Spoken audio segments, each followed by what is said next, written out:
കട്ടപ്പന വലിയപാറ പച്ചടി ശ്രീധരൻ കുടുംബയോഗത്തിന്റെയും പ്രാർത്ഥനാ ഗ്രൂപ്പിന്റെയും വാർഷിക പൊതുയോഗം നടന്നു. Malanad SNDP union vice president Bidu A Soman ഉദ്ഘാടനം ചെയ്തു. കൊച്ചിതോവാള SNDP ഓഡിറ്റോറിയത്തിൽ വെച്ചാണ് 14ാമത് വാർഷിക പൊതുയോഗം സംഘടിപ്പിച്ചത്. വനിതാ സംഘ കേന്ദ്ര കമ്മിറ്റിയുടെ നേതൃത്വത്തിൽ കുമാരനാശാൻ സ്മൃതി ദശാബ്ദി ആചരണത്തിന്റെ ഭാഗമായി ചണ്ടാല ഭിക്ഷുകയും ദുരവസ്ഥയും എന്ന കൃതി ആസ്പദമാക്കിയുള്ള നൃത്ത മത്സരത്തിൽ സംസ്ഥാന തലത്തിലേക്ക് യോഗ്യത നേടിയവരെ അനുമോദിച്ചു.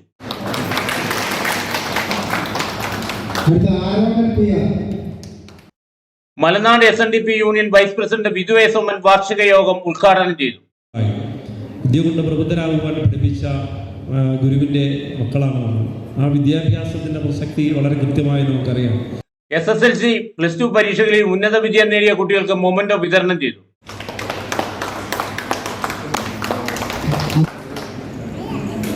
ശാഖായോഗം പ്രസിഡന്റ് സന്തോഷ് പാതയിൽ അധ്യക്ഷനായിരുന്നു. ക്ഷേത്രതന്ത്രി ബ്രഹ്മശ്രീ സുരേഷ് ശ്രീധരൻ തന്ത്രികൾ അനുഗ്രഹ പ്രഭാഷണം നടത്തി. ശാഖായോഗം സെക്രട്ടറി അഖിൽ കൃഷ്ണൻകുട്ടി മുഖ്യ പ്രഭാഷണം നടത്തി. PG സുധാകരൻ, നിശാന്ത് ശാന്തികൾ, ശശികുമാർ മുളയാനിക്കൽ, സോമൻ പരുത്തിപ്പാറ, രാജു തേവർക്കുന്നൽ, രജനി സജീവ്, ആശ അനീഷ്, സോമൻ TD തുടങ്ങിയവർ സംസാരിച്ചു. ശാഖായോഗം chairman Vinod Pattathil, convener Babu VP, Anumon Rajan തുടങ്ങിയവർ പരിപാടികൾക്ക് നേതൃത്വം വഹിച്ചു.